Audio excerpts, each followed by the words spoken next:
Karantina TV'den herkese iyi günler diliyorum.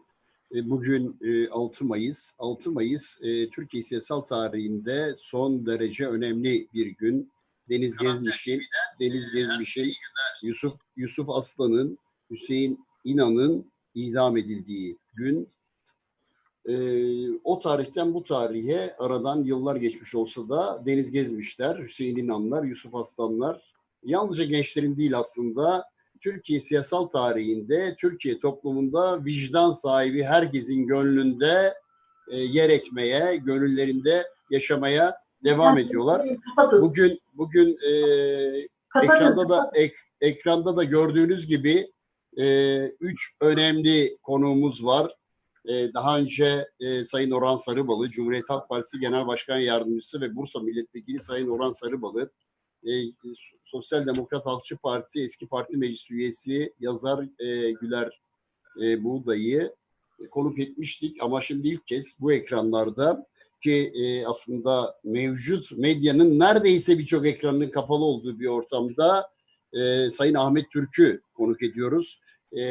Sayın Ahmet Türk yalnızca Türkiye siyasal tarihinin önemli aktörlerinden biri değil, gerçekten bölgenin de çok önemli aktörlerinden bir tanesi. O anlamıyla Sayın Ahmet Türk başta olmak üzere Sayın Orhan Sarıbal'a, Sayın Güler Buğday'a programımıza hoş geldiniz diyorum öncelikle. Hoş bulduk, teşekkür ederiz. Hoş bulduk, evet. Ya bugünkü programı aslında Birsen Demir Saraç yapacaktı. Ancak Birsen'in erkek kardeşi beklenmedik bir biçimde Hakk'a yürüyünce o görevi ben devraldım. Bu vesileyle de sevgili Murat Demir'e devri daim olsun diyorum. Işıklar içinde uyusun dileklerimi bir kez de bu ekranlardan iletmiş olayım. Bugün 6 Mayıs dedik. Sayın Ahmet Türk, hemen sizle başlamak istiyorum. Siz yani 1973'ten itibaren milletvekili olmuşsunuz, parlamento temsilcimisiniz ama onun ötesinde de Türkiye'deki birçok siyasi gelişmenin odak noktasında olmuşsunuz hep. Deniz Gezmiş, Yusuf Aslan, Hüseyin İnan dönem neyi ifade ediyor? Onunla başlamak isterim. Evet, buyurun. Teşekkür ediyorum. Bütün bugün katılımcılara selam saygılarımı sunuyorum. Güler Hanım'a, Çok sağ olun. ve sizlere saygılarımı sunuyorum. Sağ olun. Selamlar, saygılar bizden. Saygılar bizden. Evet, Birsen Hanım kardeşini kaybetti. Allah'tan rahmet diliyoruz. Sabırlar diliyoruz. Mekanı cennet olsun diyoruz. Tabii ki bugün önemli bir gün. İşte 5 Mayıs'ta Deniz Gezmiş, Yusuf Aslan ve Hüseyin İnan'ın idam edildiği bir gün. Türkiye'nin geleceği açısından ve Türkiye'deki yaptığı değişim, dönüşüm, demokratik bir Türkiye için adeta feda edilmiş olan insanlar. Elbette ki Türkiye tarihinde ve devrimci demokratların beyninde önemli bir yeri var. Biz bunları şu anda rahmetle anıyoruz. Tabii ki hep Türkiye'de demokratik, çağdaş bir gelecek için mücadele eden insanlar büyük bedeller ödedi. İşte büyük bedel ödeyenlerden birileri de bu arkadaşlarımız ki daha sonra da biliyorsunuz birçok genç, devrimci, demokrat, ilerici insanlar bu ülkede bedel ödedi ve bugün de bedel ödemeye devam ediyoruz. Çünkü demokrasiye inanıyoruz, özgürlüklere inanıyoruz. Özgürlükler mücadele edilmesi gereken onurlu bir iştir, bir görevdir. Bizler de olabildikçe halkımızın ortak demokratik değerlerde buluşması, ortaklaşması için bir mücadelenin bir parçasıyız. Tabii ki çok büyük ağır bedeller ödeyen bu insanlarımız Türkiye tarihinde zannediyorum ki hiçbir zaman unutulmayacaklardır. Kendilerini rahmetle anıyoruz.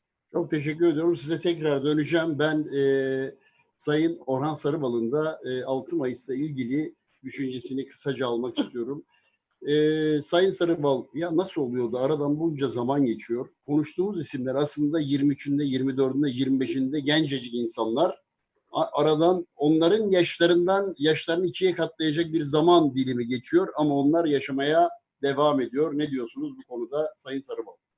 Öncelikle hem teşekkür ederim. Aynı zamanda da Birsen Hanım'a vesile bir başsağlığı dilemek isterim. Devri daim olsun.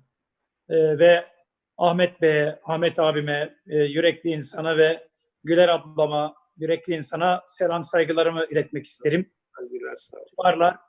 Neden 48 yıl geçmesine rağmen Deniz Gezmiş, Hüseyin İnan, Yusuf Aslan hala ve sonsuza dek yaşayacak? Çünkü aslında dünyada çok değişen bir şey olmadı. Bugünü, yani emperyalizmin, küresel sermayenin, neoliberal politikaların nasıl da ülkelerde demokrasiyi askıya alıp kendi çıkarları için istedikleri yerde faşizmi, diktatörlüğü tek adam iktidarına egemen kılıyorlarsa, aslında o günlerde bu yürekli, yurtsever insanlar emperyalizme ve faşizme karşı halkların kardeşliğini savunan, demokrasiyi savunan, Türkiye Cumhuriyeti'nin bağımsızlığını savunan insanlardı. Yani bu ülkenin toprağını, suyunu, bu ülkenin kardeşliğini, bu ülkenin demokrasisini önceleyen, bu ülkenin halkının insanca yaşaması için, mutlu yaşaması için direnen ve bunun bedelini gözlerini kırpmadan dar ağacına giderken bile yaşasın demokrasi, yaşasın özgürlük, tam bağımsız Türkiye diyebilen insanlardı. O yüzden onlar yaşıyor ve her dönemde onları asan ve astıranlar, bugün isimlerinden bile bahsetmediğimiz insanlar yok olup gidiyorlar. Ama faşizmin ve emperyalizmin dünyaya dayattığı sömürü düzeni devam ettikçe bu direnen dostlarımız ve bugün aramızda olmayan ve bizimle beraber ve bizden sonra sonsuza dek yaşayacak olan bu yürekli insanların mücadelesini biz devam ettireceğiz ve demokrasiye olan talebimizi, demokrasiye olan özlemimizi sürdürmeye devam edeceğiz. Onlar bizim ışığımız, onlar bizim geleneğimiz, onlar bizim yolumuz.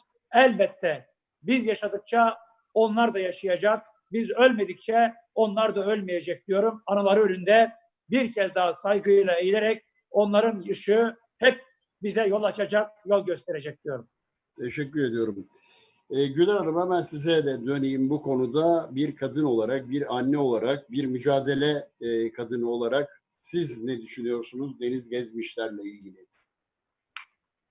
Sevgili Necdet ve Karantina TV izleyicileri. Önce hepinizi saygıyla selamlıyorum. Sevgili Birsen'e ve size başsağlığı diliyorum. Sabırlar diliyorum.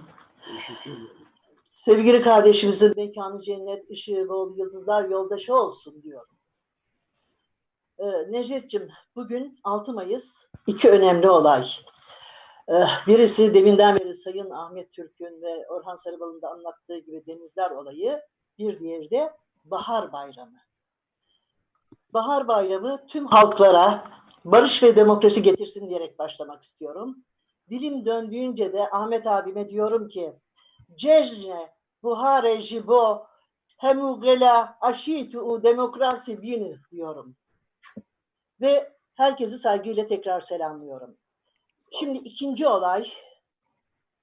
Ben Deniz Gezmişleri hep yazarım. Yazarken de şunu derim. Onlar ölmedi ki. Onlar tüm annelerin, babaların gönüllerinde yaşıyor. Çünkü onlar demokrasi uğruna, bağımsızlık uğruna, özgürlük uğruna ve insan hakları için bu ülkede halkın yanında namuslu, vicdanlı, ellerine hiç silah almadan, hiç kimseyi incitmeden, çalmadan, çırpmadan, yolsuzluk yapmadan bu ülkenin geleceği için mücadele eden evlatlarımız, canlarımız, Denizler hepimizin evinde yaşadı. Denizleri öldüremediler. Tıpkı faşist anlayışların demokrasi mücadelesini veren insanlara zulmettiklerini sanırken zaman geçince aslında kendilerini yok ettiklerini gördük Denizler olayında. Çünkü herkesin evinde bir Deniz oldu. Evladı oldu, torunu oldu, kardeşi oldu. Denizler ölmedi. Ve bugün, özellikle bugünlerde onların varlığına, onların rol modeline, onların önderliğine gerçekten ihtiyacımız var. Yapılan baskılar, zulüm ve şiddet gösteriyor ki herkes bir Deniz Gezmiş olmalı. Yusuf İnan olmalı, Hüseyin olmalı. Bu nedenle onları ben çok saygıyla anarken bir anne olarak samimiyetle söylüyorum. Yüreğimde acılarını hissediyorum. Onlar bizim evlatlarımız, onlar bizim çocuklarımız. Bu nedenle saygıyla anıyorum ve teşekkür ediyorum. Bize böyle bir fırsatı verdiniz. Biz de evlatlarımızı buradan anabildik. Denizler Evet, ölümsüzdür. evet, teşekkür ediyorum. Bir kez daha Deniz Gezmiş'i, Yusuf Aslan'ı ve Hüseyin İnan'ı saygıyla anıyor. Sayın Ahmet Türk'ün de belirttiği gibi onlardan sonra demokrasi, özgürlük ve eşitlik mücadelesinde yitirdiğimiz bütün canlarımızı da saygıyla anıyoruz. Şimdi bu arada hatırlatmakta yarar var izleyiciye. Saat 18'de Deniz Gezmiş'le ilgili bir belgeseli de bu ekranlarda sizlere yayınlayacağız. Şimdi Sayın Ahmet Türk, size tekrar dönmek istiyorum. Girerken de söyledim aslında. Kaldı ki söylememe gerek yok. Bilinen de bir gerçeklik. Siz yani yakın dönemlerin çok önemli bir siyasi aktörüsünüz. Yani objektif olarak, yani bu size yönelik bir şey değil ama yani sizin siyasi mücadeleniz de zaten bir biçimde bunu ifade ediyor. Şimdi Abi Muhalof'un bir kitabı var. Diyor ki, son kitabı, Uygarlıkların Çöküşü. Şöyle bir hayal kurmuş. Ya diyor, bu coğrafya öyle bir coğrafya ki Doğu Akdeniz hayali kurmuş. Kahire'den İskenderiye'ye, İskenderiye'den Şam'a, Şam'dan Erbil'e, Erbil'den Beyrut'a, Beyrut'tan İzmir'e, İzmir'den Selanik'e kadar uzanan müthiş bir coğrafya. Ama bu coğrafya diyor, bu coğrafyada diyor, bütün etnik ve dini kimlikler yan yana. Bu coğrafya aslında uygarlıkların beşiğiydi. Ama bu coğrafya inanılmaz bir güçle tarih oldu. Düşünsenize, yani sene 2020 siz görevden alınmışsınız, ikinci kez görevden alınıyorsunuz. Yani sizin tarihiniz bir biçimde cezaevi görevden alınma tarihi. İlginç de bir isimsiniz. Yani kimse size doğrudan, siyasi aktörler çok doğrudan saldıramıyordu. Ama hep hedefte olan bir isimsiniz. Ya bu coğrafya aslında böylesine geniş bir coğrafya. Yani abartmadan söylersem, kağıdın bulunduğu, ilk pil tabletlerinin bulunduğu, ilk kütüphanelerin oluşturduğu İskenderiye gibi, Bergama gibi toprağı olan bir coğrafyada yani nedir bu kadar acı, bu kadar zulüm? 2020 yılında karantina koşullarında, koronavirüs koşullarında bile biz ya barışı acaba bulabilir miyiz? Barış çok mu uzakta diye soruyoruz. Biraz uzattım ama sözü size bırakmak istiyorum. Yani bir iki şey de insan söylemek istiyor gerçekten. Bazen diyorsun ki ya bu kadar da olmaz. Buyurun. Teşekkür ediyorum. Şimdi bizde Kürtçe'de bir atasözü var. Kürtçesi diyor ga dömrün çarm demini, le merhas dömrün nav demini. Bunu Türkçe'ye çevireyim. Diyor ki öküz ölür derisi kalır. Ama yiğit ölür ismi kalır. Yani Deniz Gezmiş onların ismi. Evet. Her zaman bizim meleğimizde, bizim vicdanımızda, bizim sesimiz olarak ortaya çıkacak. Tabii ki bu topraklar kadim topraklar. Her zaman söylüyoruz. Bu topraklarda halklar birlikte binlerce yıl beraber yaşadı. Zaman zaman sıkıntılardan veya siyaset anlayışından kaynaklanan eksikler olmasına rağmen birbirini sahiplenen halklar olarak ortaya çıktı. Tabii ki ben şuna inanıyorum. Halklar arasında bir kin, bir nefret, bir düşmanlık yok. Ama siyaset maalesef halkları karşı karşıya getirmek, ötekileştirmek, ayrımcı politikalarla bugün bir kinin, bir öfkenin, bir güvensizliği büyümesine neden oldu. Şimdi şuna inanıyorum ki bizler, demokrasiye inananlar, Türkiye'de gerçekten halkların birbiriyle bir sorunun olmadığını, ortak demokratik değerler etrafında her zaman buluşabileceğini biz bunu anlatabilirsek bu öfkenin, bu ayrımcı politikaların da sona ereceğine inanıyoruz. Ama maalesef siyaset gerçekten ötekileştirici, ayrıştırmacı bir politikayla kendini yaşatmaya çalışıyor. Şimdi şöyle bir şey var. Özellikle otoriter rejimler bir şey yapar. Bir kesimi, özellikle apolitik kesimleri yanında tutmak için veya yedeğini almak için birilerini düşman ilan eder. Birilerini potansiyel tehlike göstererek o apolitik kesimi kendi yanında tutmaya çalışır. Ve bu yıllardan beri böyle olaylar, siyaset kaşınarak Kürtler üzerinden, farklı kesimler üzerinden kendilerini yaşatmaya çalışan bir iktidar anlayışıyla hep karşı karşıya kaldı. Oysa ki biliyorum ki bu topraklarda kültürün, medeniyetlerin beşiği olan bu topraklarda bizler ortak demokratik değerler etrafında buluşmayı, özgürce adil bir yaşama kavuşmayı özlemiyle hep büyüdük. Veyahut bu özlemimizi gerçekleştirmek için siyaset yaptık bu konuda. Şimdi tabii ki Türkiye bir halklar mozaiği, bu gerçeği kabullenmek lazım. Siz gerçeği görmeden, bu gerçekleri kabul etmeden kendinize göre bir anlayışı ortaya koyup bunun üzerinde insanları bir araya getirilmeye çalışırsanız elbette ki bu mümkün değil. Çünkü farklı kimlikler var, diller var, kültürler var. Ve bu kültürler ve bu diller aslında bu ülkenin zenginliği. Biraz önce siz de ifade ettiniz. İzmir'den bilmem Yemen'e, Suriye'de bilmem farklı yere kadar, Selanik'e kadar. Selanik'e kadar bütün bu insanlar barış içinde, gerçekten kardeşlik içinde bir yaşamayı sürdürmüşler. Şimdi burada bütün mesele siyaset mantığıdır. Şimdi bakınız son dönemlerde koronavirüs gibi bir felaketle karşı karşıya kaldık. Ve herkes şunu söyledi, eskisi gibi olmayacak, birçok şey değişecek. Ama bakıyoruz ki eskisinden daha kötü oldu. Yani üslup, dil baktığınız zaman ya bir hastalığı, bir musibeti siyasi ranta çevirmek isteyen bir anlayışlarla karşı karşıya kalıyoruz. Bu da ümitlerimizin tükenmesine neden oluyor. Yine bakıyorsunuz bu ülkede düşüncesini söyleyen, fikrini ortaya koyan, bu konuda inanç ve vicdanını harekete geçiren insanlar bir hedef haline getiriliyor. Bu koronavirüs nedeniyle infaz yasası biraz erkene alındı ama bakıyorsunuz ki katili, rüşvetçisi, bilmem birçok şey bundan yararlanıyor ama fikrini, düşüncesini söyleyen insanlar, siyaset yapan insanlar bugün bunun dışında tutuluyor. Şimdi bu adalet ve eşitlik ilkesinin tamamen Türkiye'de bizler tarafından, insanlar tarafından kalmadığı bir umutsuzluğa bizi götüren bir noktaya taşıyor. Yani bu kadarı da olmaz diyor insanlar. Yani katili bırakacaksın, rüşvetçiyi bırakacaksın, bilmem her türlü çeteleri infazdan yararlandıracaksınız ama fikrini, düşüncesini ifade eden, siyaset yapan, bu ülkenin geleceği için çaba, emek harf eden insanları da hedef haline getireceksiniz. Yani terörize edeceksiniz. Şimdi aslında burada farklı bir şey var.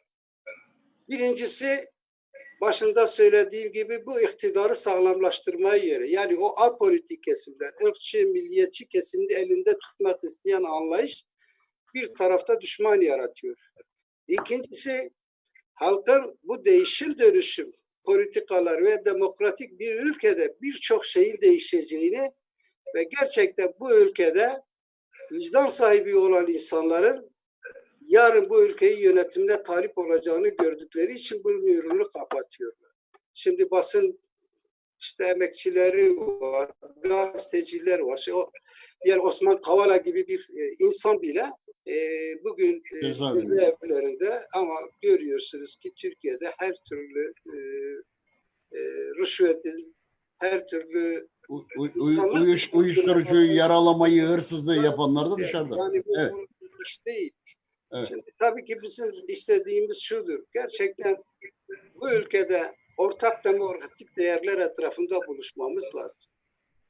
İkircilik politikalar çekinerek ve kültürel potansiyel tehlike gören mantığı aşmadan burada bu ülkede ortak demokratik değerler etrafında insanlarımızı buluşturamayız.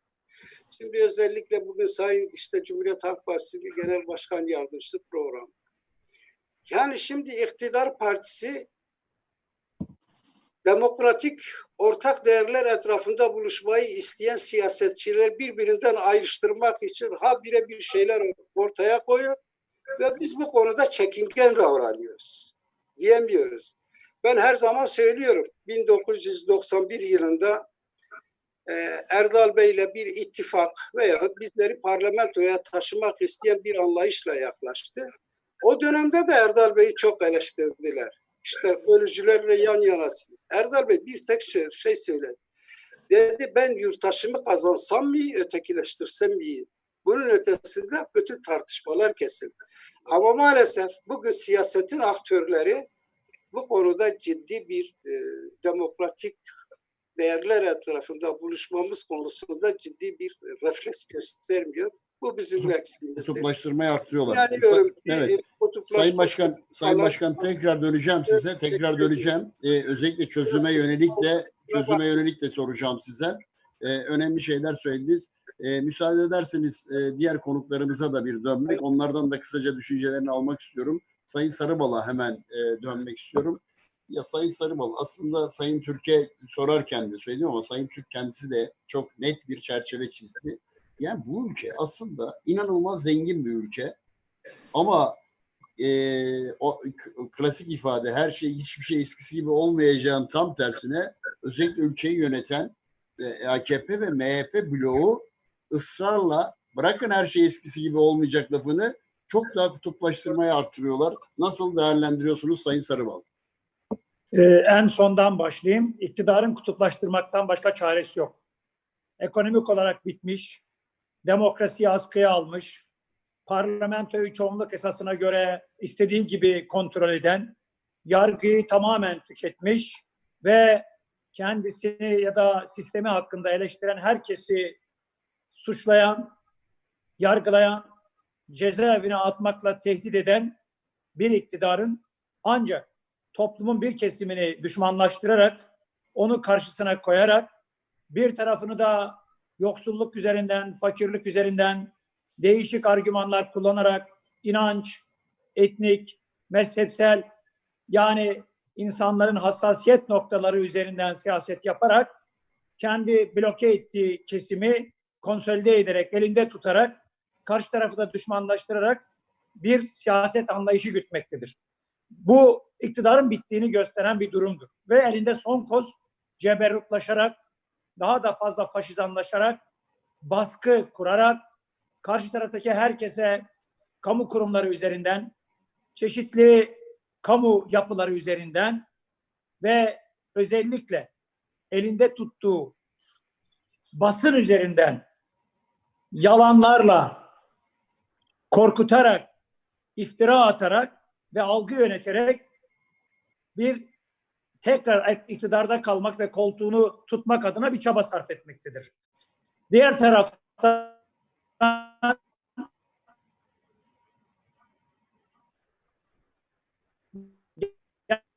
gerçekten binlerce yıllık kadim kültür yaşamaktadır. İki nedenle: bir tarafta emperyalizm ve onun Orta Doğu'da ve Türkiye'deki emelleri ve çıkarları, öbür tarafta o emperyalizmin kendi yerli işbirlikçilerinin kendi iktidarlarını korumak için yaptıkları tutum ve davranışlar nedeniyle bu ülkede ne yazık ki çatışmalar, kardeş kavgası ve ayrışmalar devam ediyor. Ve burada bütün mesele bir, hep birlikte demokrasiyi önceleyerek emperyalizm ve yeni dünya düzeninin sadece ortakları olduğu, yani içinde oldukları o bölüşüm ilişkileri üzerinden bizi birer rant, birer ticaret, bir kar aracı olarak görüp kullanmaları ve bizim gibi toplumların ve ülkelerin güçlü bir devlet, güçlü bir toplum olmasını istememeleri üzerinden sürdürdükleri kocaman ekonomik çıkarlar. Bir diğeri de bizim ülkemizde güçlü devletin oluşmaması için toplumun hassasiyetleri üzerinden, özellikle kimlik siyaseti üzerinden, özellikle mezhep üzerinden, özellikle yaşam biçimi üzerinden sürekli bir ayrışma yaratma düşüncesi. Pazara, çarşıya gidiyoruz. İnsanlarımız gidiyorlar, hepimiz gidiyoruz. Sokaklarda, ortak yaşam alanlarımızda ne Kürt, ne Türk, ne Çerkez, ne Arap, hiçbirimizin birbiriyle sorunu yok. Bunu toplum görüyor. Zaten aslında yaşam alanları içerisinde, günlük yaşamımız içerisinde bu tür bir insanlar içerisinde net bir ayrışma olsaydı bugün bu tartışma olmazdı. Çok daha büyük olaylarla karşılaşırdık. Ama her şeye rağmen sağduyulu toplum bunu bir şekilde kendi içinde asgari ölçüde yürütmeye çalışıyor. Ama bütününe baktığımızda siyasetin ve egemen güçlerin yaratmış olduğu bu ayrışma politikası üzerinde ne yazık ki halk da birbirini ötekileyen, birbirini ötekileştiren bir yapıya sahip. Mesela bir örnek vermek isterim. Çok açık. Bugünlerde gündemde koronavirüs riski üzerinden onlarca sorun yaşamakta ama mevsimlik işçilerimiz de bölgeden bölgeye transfer olmaktalar, gitmekteler. Bir ekmek kavgası üzerinden. Eğer mevsimlik işçiler batıya, Karadeniz'e, İç Anadolu'ya, Akdeniz'e, Çukurova'ya gittiklerinde Diyarbakır'dan, Mardin'den, Urfa'dan gelen Kürt vatandaşlarımızsa onlara bakış başka. Eğer Konya'dan, Giresun'dan, başka bir ilden geldiğinde onlara bakış farklı. Yani o yukarıdaki siyasetin ve de belirli kamu kurumlarının ortaya koymuş olduğu tutum toplum üzerinde bir etkisi var ve o toplum maalesef günün sonunda o ayrıştırıcı politikasını, ayrıştırmacı tutumunu sürdürmekte. Bütünüyle baktığında bunu giderebilmek mümkün ve bunun giderebilmenin yolu da demokrasiyi öncelemek, sivil bir anayasayı öncelemek, bütün toplumun demokrasi talebini öne çıkarmak. Çok açıkça söylediler. Gerçekten öyle. İnfaz yasası ne yazık ki yola çıkış biçimiyle zaten küçük ortak ve büyük ortağın 2 yıldır üzerinde durduğu bir af sürecine doğru gitmişti. Ama bunu gerçekleştiremediler. Çünkü ciddi anlamda bir meclis çoğunluğuna ihtiyaç vardı. Koronayı fırsat bulup ne yazık ki içeriden kendileri gibi düşünen, kendilerine ne yazık ki potansiyel oluşturacak tümü şiddet uygulayan, açıkça tacizci, açıkça çok net bir şekilde her türlü soyguna, uyuşturucuya, mafya düzenine girmişler çıktı. Ama siyaseten düşüncesini söyleyen, ifade eden ve gazeteci, bilim insanı, siyasetçi ne yazık ki bunlar içeride. Bütünüyle bakıldığında siyaset buradan besleniyor. Böyle bir barışı istemiyor siyaset. Böyle bir barış istediğinde çünkü bu siyaset barışa düşman. Bu siyaset kardeşliğe düşman. Bu siyaset iyiliğe düşman. Kötülükten besleniyor. O yüzden bu ülkede barışın önündeki en büyük engel iktidarın bizzat kendisidir. Evet. Ve barış olduğunda, toplumun her alanında barışın egemen olduğu bir ortamda demokratik ortak değerlerde yan yana geldiğinde toplum böyle bir iktidar zaten orada duramayacağını biliyor. O yüzden de ısrarla barışın önündeki engelleri büyütüyor, yukarıya taşıyor. Yani barış burada hazır bekliyor, toplum buna hazır ama başta biz siyasiler olmak üzere barışın ne yazık ki önündeki engel olarak duruyoruz. Teşekkür ediyorum Sayın Sarıbal. Tekrar döneceğim size. Sayın Güler Buğday size döneyim. Biraz şeyi konuşalım buradan. Oradan çünkü Sayın Ahmet Türk'e de geçeceğiz. Siz bölgeye gittiniz. Sayın Ahmet Türk'le de görüştünüz daha önce. O bir kitap da yazdınız. Barış ayna tutmak diye. Ya barış nasıl sağlanır? Onun üzerinden yürüyelim. Yani çünkü hepimiz sorunlarla ilgili yeterince analiz yapıyoruz. Nasıl sağlanır? Gözlemlerinizi, önerilerinizi bizimle paylaşır mısınız? Sevgili Necdet, bugün bizi sanalda da olsa 2 tane çok güzel dostla buluşturdunuz. Teşekkür ediyorum.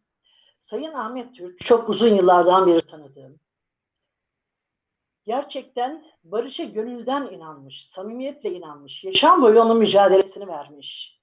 Kendisinin bir sözü vardır, ben çok etkilenmişimdir.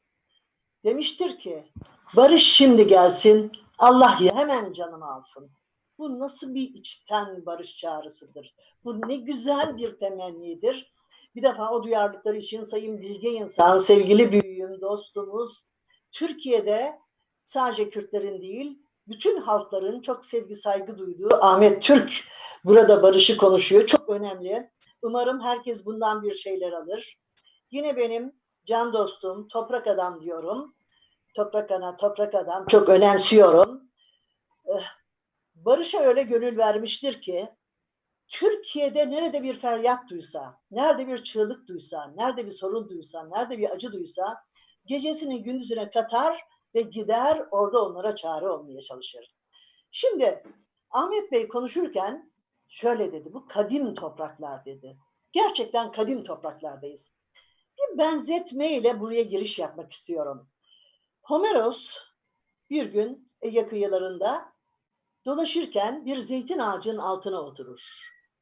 Ve zeytin ağacı onun kulağına şöyle üfler. Ben herkese aitim. Ama ben kimseye ait değilim. Siz gelmeden önce de ben vardım. Çok mikrofona Güler Hanım biraz geriye doğru çekilirseniz çok mikrofon şeye geliyorsunuz, evet. Siz gittikten sonra da ben olacağım der. Çünkü der zeytin ağacı, ben halkların kardeşiyim. Ben barışın simgesiyim. Yani bizim topraklarımızın üstünde yetişen ağaçlarımız bile barış diyor, barışın simgesi. Bu topraklarda barış olmaz mı? Tabii ki barış olur ama neden barış olmuyor? Barış istenmiyor. İçte de istenmiyor, dışarıda da istenmiyor. Ve dışarının, o emperyalizmin, o ceberrut sermayenin, ülkemiz üzerindeki emellerinin işbirlikçilerinden dolayı ne yazık ki barışı isteyenler bazen suçlu ilan ediliyor, bazen duymazdan geliniyor ve bunun en önemli engelleyen sebebi bir, halklar cahil bırakılıyor. Özellikle. İki, din istismar edilerek kullanılıyor. Yani ötekileştirmede, kutuplaştırmada, kavga ettirmede şimdi böyle bir toplum yaratılarak kolay bir yönetme ortaya çıkıyor. Ne yazık ki bugüne kadar zaten sağ iktidarlar vasıtasıyla eğitimin son derece geriye atılmasından sonra 18 yıldır da ülkemizde bile isteye gerçekten toplumu geriye iten, hatta ortaçağ karanlığına götürmek isteyen bir anlayışla barış tamamen engellendi. Kutuplaştırma bilerek, isteyerek zorlaştırıldı. Çünkü bu ülkede bir çözüm süreci yaşandı. İnandı bazı insanlar. Barış olabilir umudunu taşıdık. Ve biz o dönemde gerçekten 3 milletvekili arkadaşımızla da, Sayın Sarıbal'la 3 defa, Sayın Ceyhun İlgil'le, Erkan Aydın'la defalarca o bölgeleri gezdik ve şunu gördüm. Bu ülkede barışın olmaması anormal. Olmaması anormal. Yani iki halk bir defa birbirini samimiyetle, içtenlikle inanıyor, seviyor, sayıyor ve güveniyor.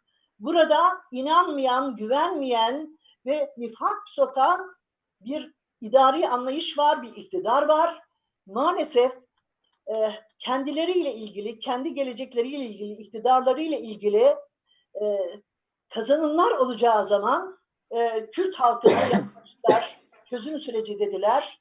Ama ne yazık ki onları kullandılar. Sadece işte bugünlere gelen o tek adam rejimi, otoriter rejimi yaratabilmek için maalesef bu olayı istismar ettiler. Şimdi biz şunu söylüyoruz. Bu ülkede barış mutlak olacak. Neden? Çünkü halklar birbirine inanmış. Halklar arasında bir sorun yok. İnsanlar arasında bir sorun yok. Olmayan şey cümlelerime dikkat ederek... Evet. Varmış gibi gösteriyorlar. Varmış gibi gösteriyorlar. Evet. Yani cümleme de dikkat edin. Aslında şunu demek istiyorum. Yani bugün bir faşizm altındayız. Bir faşist baskıyla resmen günden güne özellikle de bu virüs salgını kullanılarak, istismar edilerek her gün halkın elinden demokrasisi, özgürlükleri alınıyor. Şimdi bir defa şunu söyleyeyim. Bir ülkede adalet yoksa, demokrasi yoksa, eşitlik yoksa, insan hakları yoksa barış olmaz. Peki Güler Hanım, teşekkür ediyorum. Teşekkür ediyorum. Bir virgül koyalım. Tekrar döneceğim size. Peki, teşekkür ediyorum. Sayın Ahmet Türk, yani şimdi Güler Hanım da bir biçimde vurgu yaptı ama ben de girişte vurgu yaptım. Yani birçok ismin üzerinde birleştiği isimsiniz aslında. Yani size saldıranlar bile saldırırken tereddütlü saldırıyor. Öyle bir isimsiniz ki 2014'te seçimi kazandınız. Milletvekillerini bir kenara bırakıyorum, milletvekilliğini. Mardin Büyükşehir'i kazandınız. 2 yıl sonra görevden aldınız. 2019'da yine kazandınız. Bu kez 3 ay sonra, birkaç ay sonra sizi görevden aldılar. Siz aslında bir sembolsünüz. Çözüm sürecinin önemli aktörlerinden birisiniz, önemli isimlerinden. Ya bu niye olmuyor? Yani olmamasının gerekçesini, yani sizin gibi akil adamlar da varken niye bu işler çözülmüyor. İşte biraz önce Cumhuriyet Halk Partisi Genel Başkan Yardımcısı Sayın Sarıbal'ın da net ifadelerini birlikte dinledik. Evet, buyurun lütfen. Biraz sizde kalalım. Sizin üzerinizden yürüyelim biraz. Bazen yürütülen siyaseti anlamakta insanlar zorlanıyor gerçekten. Yani şimdi baktığınızda ortada hiçbir şey yokken, bırakın şahsımla ilgili. Yani 31 Mart'ta bir seçim oluyor. 1 Nisan'da valiler yazı yazıyor. İşte bizim görevden alınmamız için. Ne bir icraatımız var, ne bir faaliyetimiz var, ne bir şeyimiz var. Şimdi burada bir ön yargı var. Yani burada halkın iradesiyle seçilmiş insanların önünü kesmek ve burada farklı bir siyaset anlayışıyla toplumu kontrol etmeye yönelik bir şey. Biz ise tam tersi halkla bütünleştirerek halka doğruları, halka hem sosyal, ekonomik, kültürel anlayışlarına göre bir siyaset yürütmeyi düşünürken onlar kendi siyasetlerini örgütlemek için bu hamleleri yapıyor. Şimdi bunlar tabii ki anlamakta gerçekten zorluk çekiyoruz. Yani biraz önce Sayın Güler Buğdaycı da ifade etti ya, bu topraklarda insanların birbirleriyle hiçbir çelişkisi yok. Ya geçmişte bakıyorduk, bir Kürt bir yere gittiği zaman evini komşusu Türk'e bırakırdı veya bir Türk komşusu Kürt'e bırakırdı. Böyle bir güven vardı birbirine. Fakat bugün tamamen işte başında söylediğimiz gibi işte insanların beynine adeta hükmederek ayrıştırma politikası yürütüldü. Şimdi tarihe baktığımızda, geçmişe baktığımızda Anadolu ve Mezopotamya kültürleri binlerce yıl birbirini beslemiş. Binlerce yıl birbirini. Belki dünyada başka bir örnek göremezsiniz. Bir Anadolu ve Mezopotamya medeniyetlerin nasıl iç içe geçtiğini, nasıl birbirinden etkilendiğini dünyanın hiçbir bölgesinde, hiçbir kıtasında göremezsiniz. Şimdi bu kadar iç içe geçmiş olan insanları olduğu gibi gördüğünüz zaman mesele bitiyor. Yani elbette ki kültürel, kimliksel farklılıklar olur. Ama bunları zenginleştirecek bir noktaya getirirseniz hiçbir sorun yok. Şimdi dünyaya baktığımız zaman örnekleri var. Bugün bir İsviçre gibi bir ülkeye baktığınızda İtalyanı var, Fransızı var, Almanı var, bir de yerli halk var. Ama burada bir dükkanda Almanca konuşuyor, birisinde Fransızca, birisinde İtalyanca. Ama kim kimdir? Irkçı bir anlayışla kimse bakmıyor ki onu bir kültür olarak. Kendi ana dilini, kendi kültürünü dile getiriyor. Ama Türkiye'de tekçi bir anlayış bugün maalesef halklarımızı karşı karşıya getirdi. Yani şimdi çağdaş demokratik değerler etrafında buluştuğumuz zaman bütün bunlar yok. Kimin Kürt, kimin Türk olması önemli değil. Önemli olan özgür, eşit, adil bir sisteme kavuşmaktır. Böyle bir yine altında. Şimdi tabii buradaki politika şudur. Gittikçe bir bilinçlenme süreci oldu. Yani Kürtler işte 12 Eylül'den bugüne kadar böyle bir zulüm politikasıyla karşı karşıya edildi. Tabii ki her yapılan bu baskılar, bu zulüm politikaları bir yerde insanların politize olmasını beraberinde getirdi. Şimdi politize olan bir halkın öncülüğünü halkın içinde gelen insanların yapması istenmiyor. Bütün mesele budur. Yoksa suçlu olduğumuz için değil, yanlış yaptığımız için değil. Sadece halkın içinden geldiğimiz için halktan koparmaya yönelik. Yani Kürtlerin veyahut işte demokrasiyi savunan insanların halkla birlikte siyaset yapmasının önünü kesmeye yönelik bir anlayıştır bu. Bunun dışında bir şey değil yani. Başka da düşünemiyorum. Evet, burada belki hemen araya girip şöyle bir şey sormak da isterim size. Yani normal olarak yani şimdi hep o kullanılıyor tabii. Türkler ve Kürtlerin kardeş olduğu. Şimdi Memuzin'le Leyla ve Mecnun çok rahat kardeş yapılabiliyor. Edebiyatta, sinemada, romanda, şiirde. Ahmet Arif'i de var, Yaşar Kemal'i de var. Şimdi ama iş normal günlük hayata geldiğinde bakın bunlara yüzlerce yıla yayılan bir gelenek başarılı olamıyor. Başarılı olamamasında yani kendi cephenizden baktığınızda Türkler ya da Kürtlerin ötesinde genel olarak kimlik siyasetinin bu işte rolü var mı? Yani nerede beceriksizlik oluyor? Nerede bu iş çözülemiyor? Yani tabii ki her insanın bir kimliği var. Kimse kimliğini reddedemez. Ama bu kimlik siyaseti üzerinden bu işi yürütmeyi doğru bulmuyoruz. Şimdi mazlum halklar, mazlum insanlar reddedildiği için, kimliği inkar edildiği için bunun talebi içinde. Ama şimdi bunu inkar ettiğiniz zaman bir ayrışmanın ortaya çıktığını görüyoruz. Şimdi bizim söylediğimiz bir kimlik siyaseti değil. Asla bir kimlik siyaseti yürütemiyoruz. Ama bir kimliğim var, bir kültürüm var, bir dilim var, bir inancım var, bir müziğim var. Bunun özgürleşmesini istemek kimlik siyaseti değil ki. Siz bunu yasakladığınız zaman aslında kimlik siyasetini yapmış oluyorsunuz. Bu doğru değil. Oysa ki bu toplumun gerçeğine aykırıdır. Yani sosyolojik bir gerçeklik var, toplumsal gerçeklikler ortada.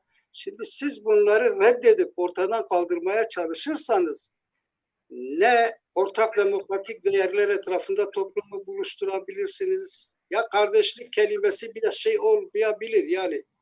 Yani kardeş olmayabiliriz ama aynı duygular içinde, aynı gelecek için, demokratik bir gelecek için birlikte mücadele veriyoruz. Yani özgürlük mücadelesi bizim adalet ve eşitlik mücadelesidir. Adalet ve eşitlik mücadelesi için bir araya geldiğinizde ve bir bütün toplumun menfaatini düşündüğünüzde illahi kardeşiz gibi bir söylemin de anlamı yok aslında. Burada demokratik değerler, insani değerler etrafında buluşma önemlidir. Evet. Bizim istediğimiz bu. Şimdi biz bu insani değerler etrafında buluştuğumuz zaman o zaman benim dilimin de kabullenmesi lazım. Ya bir hakkın, hukukunun kabullenmesi, bir hakkın, bir hukukun, bir kültürün içselleştirilmesi gerek. Siz bunu içselleştirmediğiniz zaman ne bu ülkede barışı sağlayabilirsiniz, ne demokratik bir geleceği oluşturabilirsiniz. Bizim özlemimiz, aradığımız gerçekten adil, eşit, herkesin özgür olduğunu ve herkesin gelecek için bir şeyler yarattığı bir ülke olmasını istiyoruz. Bir demokratik gelecek. Evet. Sayın Ahmet Türk teşekkür ediyorum ama Orhan Sarıbal'a da soracağım ama ona sormadan önce size bir soru daha sormak istiyorum. Aynı soruyu kendisine soracağım. Şimdi bölgede %50'nin üzerinde oy alan belediye başkanları kayyumla görevden alınmıştı. Mardin, yani siz bunun tipik örneklerinden birisiniz. Evet. Yani şimdi Diyarbakır Büyükşehir Belediye Başkanı'nın durumu ortada. Hakkari, yani sayılar çoğaltmak mümkün ki çoğaltıyoruz. Şimdi sırada Kars var gibi gözüküyor. Yani bu arada yarın da Sayın Ayhan Bilgen'le bir program yapacağız. Kars'ı konuşacağız ama ya şuna mesela mevcut iktidarın bu tavrını eleştirmek doğru ama demokrasi güçlerinin bu işe yeterince sahiplenemediği, yani sonuçta halkın oylarıyla seçilmişsiniz. %50'nin üzerinde seçilmişsiniz. Almışlar bir daha seçilmişsiniz. Almışlar bir daha seçilmişsiniz. Kızıyor musunuz? Türkiye demokrasi güçlerine, diğer siyasi partilere ne diyorsunuz? Yani tabii ki biraz önce söylediğim gibi çekingeli göstererek, yandan tutarak bu ülkede demokrasi sağlayamazsınız. Doğruya doğru, yanlışa yanlış demek lazım. Şimdi bir kayyum politikası yanlışsa herkesin, bütün demokratik güçlerden yüksek bir sesi çıkması gerekiyor. Şimdi tabii ki oraya pek girmek istemiyorum. Çok uzun süreler konuştuk. Şimdi bakınız mesela benim ilimden ilçe belediyelerinin tümüne kayyum atandı. Derik, Mazıdak, Kızıltepe, Nusaybin, Savur ve bu belediye başkanları bugüne kadar haklarında tek bir dava açılmamış. Hatta birçok partinin üyesi bile değildi. Ama ne zaman belediye başkanı oldu, haklarında dava açıldı. Ve her davada da hani dosya boş olduğu için ne yapılıyor? Bir tane itirafçıyı buluyorlar veya bir taneyi gizli tanık bularak bu şekilde böyle tutuklamasını gerçekleştirmeye yönelik. Kendilerine inanmadıkları gerekçelerle. Diyarbakır Belediye Başkanı çok değerli bir insan, halkın sevdiği için çok büyük bir insan ve gerçekten bütün yaşamı işte insanları ameliyat ederek işte bir doktor ve sevilen bir insan. Ama belediye başkanı olduktan sonra hedef haline getirildi. %63'e seçildi. Evet, şimdi burada halk gerçekten çok büyük bir öfke duydu. Ama öyle bir baskı politikası yürütülüyor ki işte olan aileyi çağırıyor, diyor ki ben çocuğunu atarım böyle yapmazsanız. Veyahut tehditlerle veyahut şimdi bir polis devletine dönüşmüş bir şey. İnsanlar adeta 3-5 kişinin bir araya gelip bir açıklama yapma imkanı kalmamış bu bölgede. 5 kişi, yani siz burada kayyumun gelişini protesto etmek için toplandığınız zaman 200-300 insanın etrafında 1000'e yakın bir polis etrafınızı soruyor. Orada halk da seyrediyor. Yanaşamıyor yani. Böyle bir durumla karşı karşıyayız. Şimdi bütün bunları göz önünde tuttuğunuzda zaman biz burada halka söyleyecek bir şey yok. Halk her şeyi verir. Ben 2014 yılında %51 ile geldim. Son dönemde de %56 ile tekrar geldim. Yani %5 bir artışla halkın desteğini sundum. Ben halkımıza da her zaman bu duyarlılığı gösterdim. Ama baskının olduğu ve baskının artık kaldırılamaz bir noktada olduğu zaman halktan değil, siyasetten, demokrasiden söz edenlerden, demokrasi için varım diyenlerden aslında beklentimiz var. Onu görmemiz gerekiyor. Çok teşekkür ediyorum Sayın Ahmet Türk. Hemen Sayın Sarıbala, Orhan Sarıbala, Cumhuriyet Halk Partisi Genel Başkan Yardımcısı ve Bursa Milletvekili Sayın Orhan Sarıbal'a döneyim. Sayın Sarıbal, şimdi siz aslında Cumhuriyet Halk Partisi'nde söylemlerinizle bir kararlılığı hep ifade ediyorsunuz. Orta yerde kayyumlar var. İşte gerçekten ki Cumhuriyet Halk Partisi'nin bazı belediye başkanlıklarına da kayyum atandı. Bu noktada yeterince ses güçlü çıkmıyor bu. Ne diyorsunuz? Yani niye mesela bu kayyumlara yönelik daha büyük sesler çıkmıyor? Kaldı ki bugün bile yapılan kamuoyu açıklamalarında işte HDP'nin oy oranları hep %10'un üzerinde de çıkıyor. Ne diyorsunuz bu konuda? Buyurun, söz sizde. Elbette bu konu çok önemli. Fakat bu bir tarihsel sürecin sonunu gösteren bir şey. Şunu yaptılar. Hatırlayın, 2013 yılında Gezi direnişi, Gezi mücadelesi sonrasından itibaren iktidar FETÖ ile olan tarihsel sürecinde yol ayrımına girdiğinde başka bir şekle dönüştü. O günü bahane ederek Gezi sürecini de düşmanlaştırarak ciddi bir polis devletine ve ciddi bir silahlanmaya girişti. Ve bu TOMA'yı kim biliyordu bu topraklarda? Kaç tane TOMA vardı? Gezi mücadelesinden sonra ciddi bir TOMA ve ciddi bir gözdağı mücadelesini sürdürdü ve bütün gücü elinde topladı. Hemen arkasından hatırlayın bir FETÖ darbe girişimi oldu. Darbe girişiminden sonra da o günden bugüne kadar 20 Temmuz'dan bugüne kadar bu ülkede bana göre bir darbe hükümeti var. Çok açık. Olağanüstü hal koşullarında bir anayasa değişikliği yaptı. Ama bundan önce yine 2015 seçim sürecini hatırlayalım. 7 Haziran'ı hatırlayalım. 7 Haziran'dan sonra 1 Kasım'ı hatırlayalım. Türkiye'nin tarihsel olarak en kanlı süreçlerinden birini yaşadık. Katliamlar dönemini yaşadık. O tarihsel dönemden itibaren iktidar kendisini orada tutabilmek için Ahmet Bey de söyledi, tamamen polisiye, tamamen şiddetten yana, tamamen ağır kamu kurumlarını kullanarak ağır bir baskı ve zulüm politikası izlemeye başladı. Kayyum sürecinde her zaman sadece kayyum atanan belediyeler değil, aynı zamanda saray hükümetinin kendi belediye başkanlarını aldığında da aynı itirazı yaptık.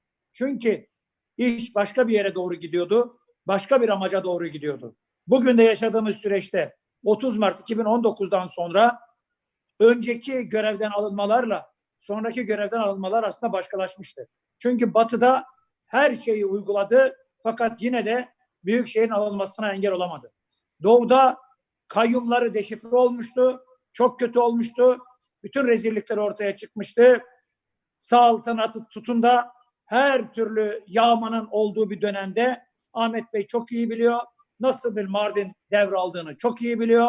Bunların tümü ortaya çıkmıştı. Ve iktidar artık tek şey yapabilirdi. Ancak oralara müdahale ederek Batı'da birçok ilde, Mersin'de, Adana'da, Antalya'da, İstanbul'da, Ankara'da kaybettiği o gücü döndü doğuda baskıyla, şiddetle belediye başkanlarını görevde alarak açıkça kayyum atayarak bir süreci yönetmeye çalıştı. Yani burada söylendiği gibi çok açık bir şiddet politikası uyguluyor iktidar.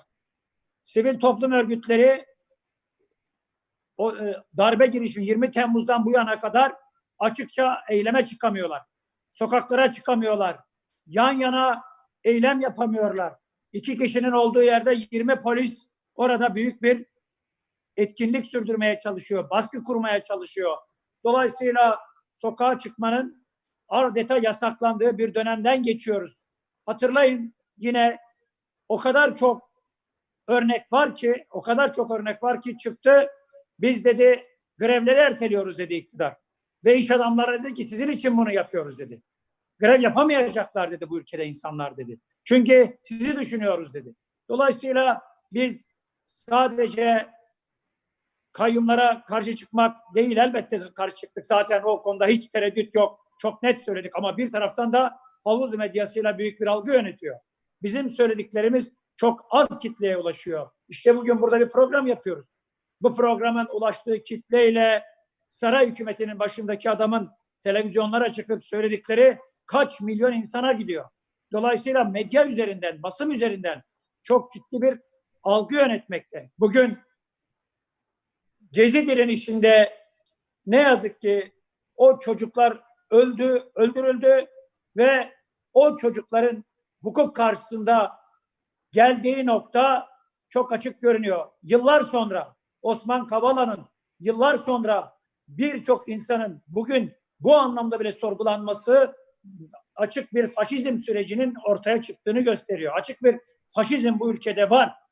Hemen yakın tarihte gazetecilerin içeri atılması, Barış Terkoğlu'nun, Barış Pehlivan'ın, Hülya Kılıç'ın ve diğer birçok insanın Murat açıkça cezaevine alınması. Evet, yani bunları üst üste koyduğumuzda iktidarın toplumda, sivil demokratik kitle örgütlerinin, hatırlayın yine TÜMOP üzerinde 2 yıl boyunca, Türk tabipleri üzerinden 2 yıl boyunca yaptığı ağır suçlamalar, ağır tahribatlar, baskı kurarak, cezaevlerine atırarak onların anayasadan aldıkları hakları ciddi bir şekilde engelleyerek tek yapmak istediği şuydu: toplumsal muhalefeti engellemek, toplumsal dayanışmayı bitirmek, kendisi gibi düşünmeyen medyayı yok etmek ve bunu yaparken de acımasızca yapmakta. İşte son televizyonlara gelen cezalar, siz çok iyi biliyorsunuz. Bu cezalar hangi televizyona bu cezaları veriyor? Gerekçesi ne? Neye göre bunları yapıyor? İşte bizim belediyelerin bugün uyguladığı yöntemler. Kendi belediyeler, kendi cemaatleri yıllarca halktan para topladı. Bu tarafta koronavirüs sürecinde bile insanlığın, insan sağlığının, can telaşının en üst noktada olduğu bir tarihsel süreçte orada bile siyaset yapmaktan geri durmayıp ayrıştırmacı, bölüştürücü, ötekileştirici bir mekanizma uyguluyor. Ama en çok ağrımıza giden ve en çok üzerinde durmamız gereken iktidar çok açık bir şekilde yok sayma. Kürt halkını yok sayma yıllarca. Kürt dilini yok sayma. Sadece o değil. Ermeni halk üzerinde, diğer birçok azınlıklar üzerinde uyguladığı politikalarla yok sayma, inkar politikaları ve tarihsel geçmişle dün Dersim olayları vardı ve yakın tarihimizde birçok katliama dönüşmüş olay var. Bunlarla yüzleşmek yerine bunları kapatırken de toplum üzerinde toplumsal muhalefetin gelişip sokağa çıkma, oradan bir hak olan eylem yapma, eylem yapma, sokağa çıkma, slogan atma hakkını bile baskıyla, zulümle yok sayan bir yapıyla karşı karşıyayız. Zaten iktidarın istediği muhalefetin açıkça paramparça edilmesi ve susturulması. Bunun için de kamusal gücü kullanıyor. Polisini kullanıyor, jandarmasını kullanıyor, yargıyı kullanıyor. FETÖ'yle yürüttükleri yol, FETÖ'yü ayırdılar ama aynı kumpaslar, aynı modeller, aynı yöntemler açıkça devam ediyor ve elbette buna karşı bir siyasi mücadeleyi gücümüz yettiğince sürdürüyoruz. Elbette yetmiyor Ama bunu büyütmek için de demokrasiye inanan herkesin demokrasi temelinde, demokrasi ekseninde ve adil, eşitlik, kardeşçe yaşamın bir ortamda buluşmasından başka bir çarenin olmadığını, seçimle alaşağı edeceğimiz bu düzeni hep birlikte yapacağımıza da inancımın tam olduğunu bildirmek isterim. Teşekkür ediyorum. Artık son turlara giriyoruz. Güler Hanım, kutuplaştırmayı, karşı karşıya getirmeyi, ötekileştirmeyi, Türkiye'yi eşit, adil, demokratik bir ülkeye dönüştürme şansını nasıl elde etmek mümkün olur? Sevgili Necdetciğim, önce bir şey söylemek istiyorum. Bir ülkede iktidarlar gerçekten halkının temsilcisi gibi görünüp milli iradeyi temsil ettiğini söylediği halde aslında halkından tamamen kopmuşsa, kendi ve yandaşlarını varsıllaştırıp ve dış güçlerden de aldığı destekle ülkenin varlıklarını yok etmişse, tabii ki bu iktidarlar baskıcı bir anlayışla halkı sindirmeye kalkıyorlar.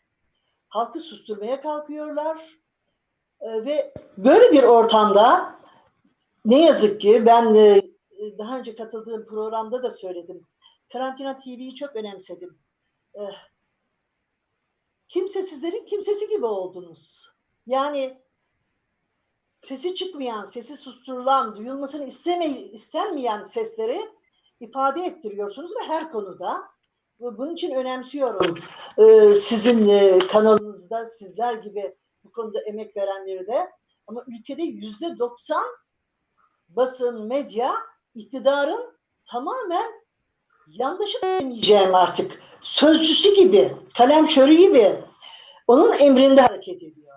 Şimdi bir yanda böyle bir yok olmuş, yok edilmiş medya, işte 3-4 tane televizyon veya medya, onlara da her gün ceza üstüne, işte Fox TV'ye, Halk TV'ye, Kanal bile anormal cezalar, hukuksuz cezalar getirilerek sindiriliyor. Şimdi bir yanda da ne yazık ki yoksullaştırılan, çaresiz bırakılan bir halk var, sesini çıkaramıyor. Şimdi düşünebiliyor musunuz? Öyle bir olay yaşıyoruz ki şu an böyle bir salgın zorlukla her gün televizyonda çok başarılıyız, mükemmeliz, Avrupa bize özeniyor deniyor. Bütün Avrupa ülkeleri, Amerika'sından tutun hepsi ülkesinin bütün kaynaklarını halkının refahı için, huzuru için veyahut da şu andaki güvencesi için harcarken bizde bir yandan saraylar yapılıyor, bir yandan yine o lüks araçlar. Bizim ne yapmamız gerekiyor? Yani demokrasi güçlerinin ne yapması gerekiyor esas itibariyle? Yani onu sordum ama. Söyleyeceğim canım. Şimdi bütün bunlara rağmen işte söylüyoruz. Mesela siz ne yaptınız? Bir Karantina TV diye bir kanal açtınız. İşte bizler gibi düşünenlerin sesi oluyorsunuz. Böylece biz ne diyoruz? Diyoruz ki bu ülkedeki tek adam rejimiyle bu ülke yönetilemez. Mustafa Kemal Atatürk gibi bir insan tek adam rejimini istememiş, Türkiye'ye demokrasiyi getirmiş. Şimdi bakın, öyle bir durumdayız ki biz bu değerlere yeniden sahip çıkmak zorundayız. Sayın Ahmet Türk'ün söylediği gibi, demokrasi olmadan, hukuk olmadan barış olmaz. Barışın olabilmesi için önce bunları temin edeceğiz. Ayrıyeten şunu yapacağız. Biz buyurmayacağız veya biz lütfetmeyeceğiz. İşte biz Kürtlere de özgürlük verdik. Biz Lazları da, hayır efendim biz vermeyeceğiz. Biz hep birlikte, hep beraber ilk önce gerçekten bu halkı ifade eden bir anayasanın yeniden yapılmasını, parlamenter rejime yeniden dönülmesini, yoksulluğa mahkum edilmiş halkın artık AKP'nin bu sefer gerçek yüzünü gördüğünü düşünüyorum. Kendi haklarını, kendisinin olması gerekenleri sadece bir avuç insanın harcamasını, istemesini, şatafatla lükse vermesinin haksızlığına isyan etmesini, tavır koymasını, mücadele etmesini. Ama şunu çok net söylemek zorundayım Necdetciğim. Herkes korktu. Herkes susuyor. Herkese bakın şu son bir olay oldu hatırlıyorsanız. Diyanet İşleri Başkanı garip bir şekilde birdenbire bir şeyler söyledi. Yok eşcinsellerle, yok evlilikle. Şimdi burada AKP Genel Başkanı şunu yaptı. Diyanet İşleri Başkanı'nın bu açıklamasını tenkit eden, ona karşı tavır koyan devlete karşı koymuştur. O zaman ben soruyorum, biz laik sistemden vaz mı geçtik? Biz şeriatla mı yönetiliyoruz? Şimdi bunların hepsine tavır koymalıyız. Bunlara tavır koymadan, Evet.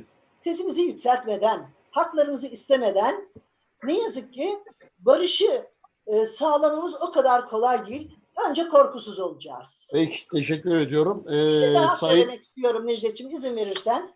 evet, çok kısa güzel bir olsun lütfen. program, Zamanı da mutlaka- iyi değerlendirelim. Evet, bir cümle tamam. lütfen. Mutlaka insanlar tahmin ediyorum ilgiyle izleyeceklerdir. Şimdi bugüne kadar bir seninle bunu takdim ederken akşamüstleri sohbetleri söyleşisi diyordu. Tabii ki birçok şeyi söylüyoruz ama aramızda bir toprak adam var. Ben biliyorum ki bu adam bu ülkenin bölünmesine asla izin vermez. Halkının ceberutlarca ezilmesine izin vermez. Çünkü onun sazı ve sözü hep barış söyler. Barış türküleri söyler. Bu programın içinde sevgili toprak adamın bize böyle bir türküyle de seslenmesini çok arzu ediyorum. İzniniz olursa tabii. Yani gayet iyi olur ama eğer Sayın Ahmet Türk söylerse O da söylesin. Orhan Sarıbal'a da şey yaparım. Finali öyle yapabiliriz. Vallahi Sayın Ahmet Türk ne dersiniz? Tamam, Evet. Ahmet Türk Peki. dersen olur Tamam. diyoruz. Şimdi tamam Güler abla. Tamam. Bir saniye müsaade edin. Peki. Sesim Sayın Başkan. Evet. sesim iyi değil. Yani öyle şey değil. Korkarım ki izleyenler bile terk ederler. Etmez. O zaman Sayın Türk şöyle yaparız. Yani şu şeyi konuşmayı bitirelim. Birlikte bir düet birlikte yaparsınız. Sayın Sarıbal'la birlikte bir final yaparız. Güler Hanım da o finale katılır. Finali türküyle bitirmiş oluruz. Çok Bir güzel. ortak türkü üzerinde anlaşırız. Çok Bir güzel. renk de olur o. Teşekkür ediyorum öneriye Güler abla. Şimdi son şeyleri de almış olayım ama biraz sizde çünkü yani Ahmet Türk kamuoyunda biliniyor ama ben tabii televizyonlardan da hepimizin yakından bildiği bir iş. Ya parlamentoda temsil edilen bir parti televizyonlarda temsil edilemiyor. Böyle bir ülkede Evet, yaşıyoruz. evet, çok güzel, çok güzel. Şimdi Sayın Ahmet Türk, ya burada 1970'ten bu yana aslında adım adım geldiğimizde birçok resmi birçok kareyi net olarak görüyoruz. Şimdi burada ben esas itibariyle sizin çözüme yönelik nasıl bir hamle yapılması gerektiğini anlatmanızı isterim. Evet. Yani konuşuyoruz, tahlil ediyoruz, eleştiriyoruz. Haklı bu iktidarın hangi taşı kaldırsam bu iktidarın eleştirecek bir şey var. Nasıl bir çözüm olmalı? Ne öneriyorsunuz? Ne öngörüyorsunuz? Evet, tabii ki geçmişle bugünü mukayese ettiğimizde dünyanın çok değiştiğini görüyoruz. Yani 19. yüzyılda, 20. yüzyılda belki silah toplum içinde önemli bir şeydi. Ama 21. yüzyılda demokratik siyaseti büyütmekten başka bir seçeneğimiz yok. Yani demokratik siyaseti büyüterek, doğruları halka götürerek, barışın kutsal bir şey olduğunu ikna ederek, anlatarak yapmamız lazım. Tabii biraz önce Orhan Bey de söyledi. Bütün iletişim araçları, televizyonlar, her şey bugün iktidarın elinde. Bunun alternatifini yaratmak lazım. Şimdi bunu yapacak olan ana muhalefet partisidir, Cumhuriyet Halk Partisi. Birkaç kanal kurabilir, birkaç kanal açabilir. Bu konuda bazı çalışmalar yapabilir ki biz de bu konuda katkı sunalım. Yani toplumu uyandırmadan, topluma gerçekleri taşımadan birçok şeyi çözemeyiz. Şimdi geçmişle bugünü mukayese edin. İşte denizlerden bahsettik, Hüseyin Yanarlardan bahsettik, İbrahim Kalpakkaya'dan bahsettik. Ben 1974-75 yılında Sinop'a bizim davalarımızı gidip geldiğim zaman İbrahim Kalpakkaya'nın mezarı yola yakındı. Yüzlerce insan oraya ziyarete gidiyor. Yani devrimci ruh, devrimci kesim halkın içindeydi, halkla beraber. halkı değiştirmeye, dönüştürmeye yönelik ciddi bir çalışma gösteriyor. Onların elinde de televizyonlar yoktu. Bugün ama gerçekten halkın içine girerek mesela bilmem Hakkari'nin bilmem şu suyunun üzerinde, Zap suyunun üzerinde bir köprü bile o dönemde yaptılar. Evet, Halka çok, ulaşmak için. evet, çok meşhur köprü. Kurdular. Bu çok önemli bir şeydi. Şimdi burada bizim halkla temasımızı yoğunlaştırmamız lazım. Halkın içinde olmamız lazım. Ziyaret etmemiz lazım. Görüşmemiz lazım. Böyle sadece iktidarın söylediklerine cevap vermeye kalkışırsak hiçbir şey yapamayız. Zaten istediği bir polemiktir. Bu nedenle halkla bütünleşmek lazım. İletişim araçlarını geliştirmek lazım. Şimdi tabii ki bu ittifaklardan söz edildiği zaman biz falan partiyle falan partinin bir listeden ittifak yapması gibi bir arayışımız yok. Bizim arayışımız bir demokrasi için ittifaktır. Demokratik değerler etrafında toplumu belli bir noktaya getirmektir. Yani bizim ittifak anlayışımız nedir? Demokrasi için ittifak. Yani mahalli seçimlerde biz bunu yaparken en azından bu sürecin önünü kesmeye veyahut bir set oluşturmaya çalıştık. Ve çok güzel de oldu. Ya sonuçta işte büyük şehirler. Şimdi bu ittifakın aynı partide olmasına da gerek yok. Böyle bir şeyimiz de yok. Bu farklı. Ama gerçekten ilkesel bir yaklaşımı göstermek lazım. İlkeler etrafında bir araya gelmek lazım. Toplum ne istiyor? Biz ne istiyoruz? Farklı kimlikler, kültürler ne istiyor? Bunu ortak bir noktaya getirip bunun savunmasını gerçekleştirelim. Siz bunu yaptığımız zaman toplumda büyük bir etkisi olur, büyük bir yankısı olur. Ama sadece açıklamalar yaparak işte iktidar ve muhalefetin birbirine cevap verdiği bir Türkiye'yi düşünürsek çok fazla da mesafe alamayız diye düşünüyorum. Müsaadenizle sizde kalacağım.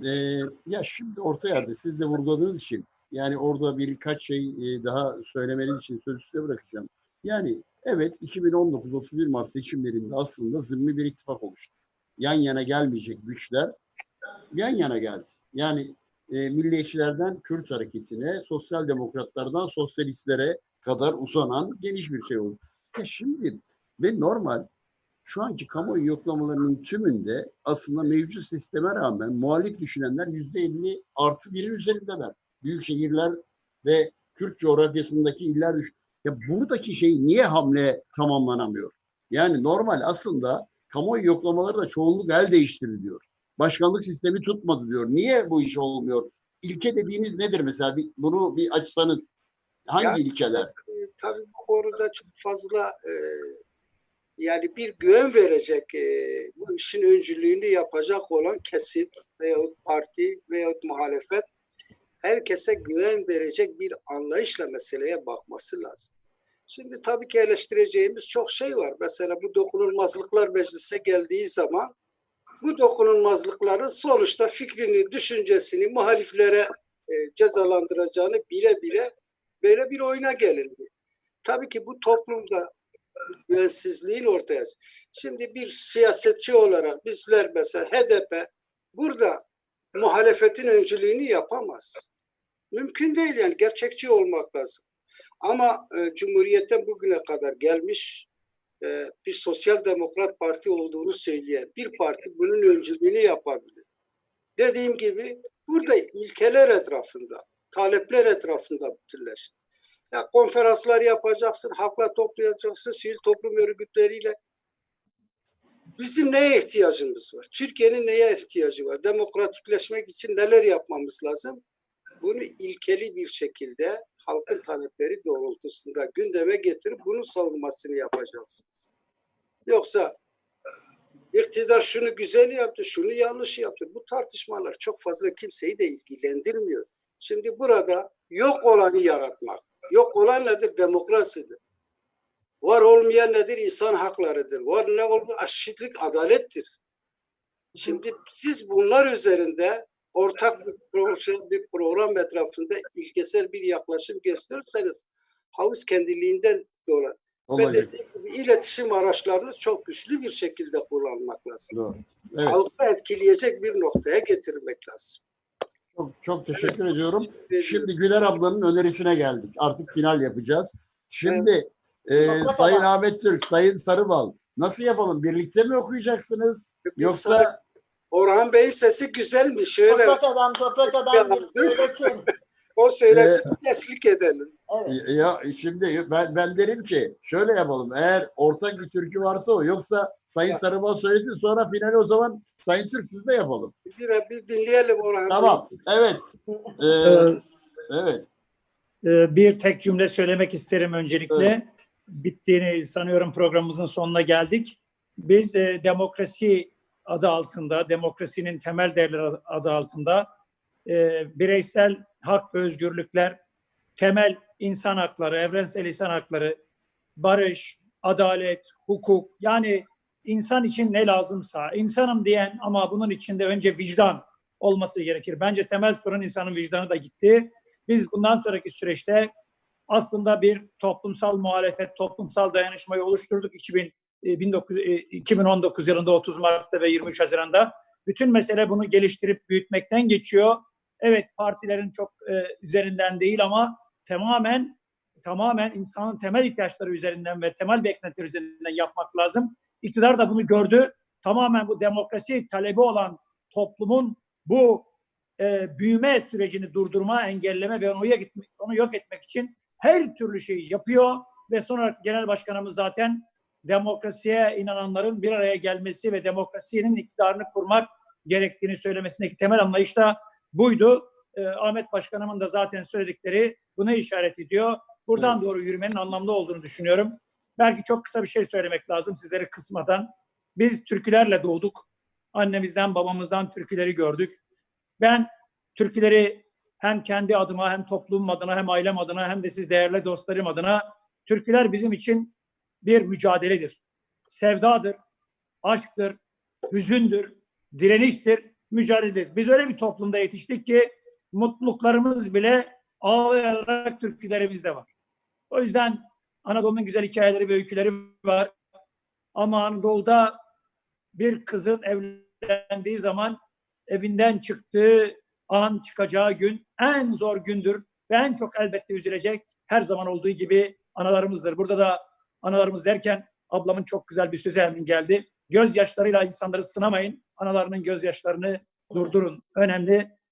O geceyi anlatan bir türküden bir kısa alıntı yaparak sözümü sonlandırmak isterim. Teşekkür ederim. Kınayı getir aney, kınayı getir aney, parmağım batır aney, parmağım batır aney.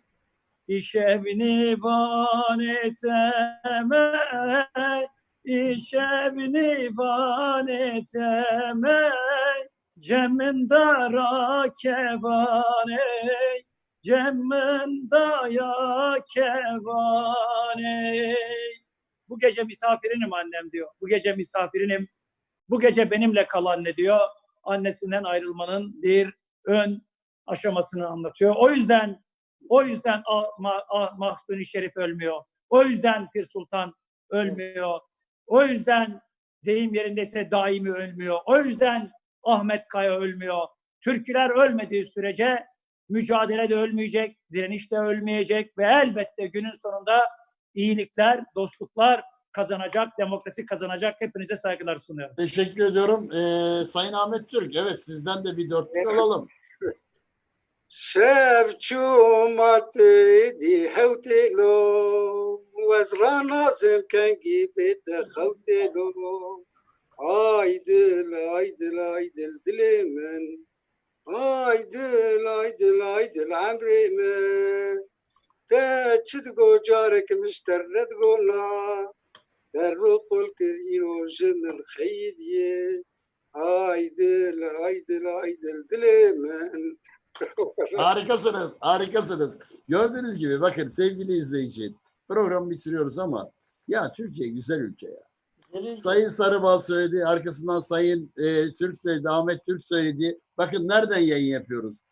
Sayın Ahmet Türk Mardin'de, Sayın Güler Buğday Bursa'da, Sayın Orhan Sarıbal şu anda Rize'de, tarımla ilgili evet. bir Çay mücadelesine geldik. Çay mücadelesi için orada.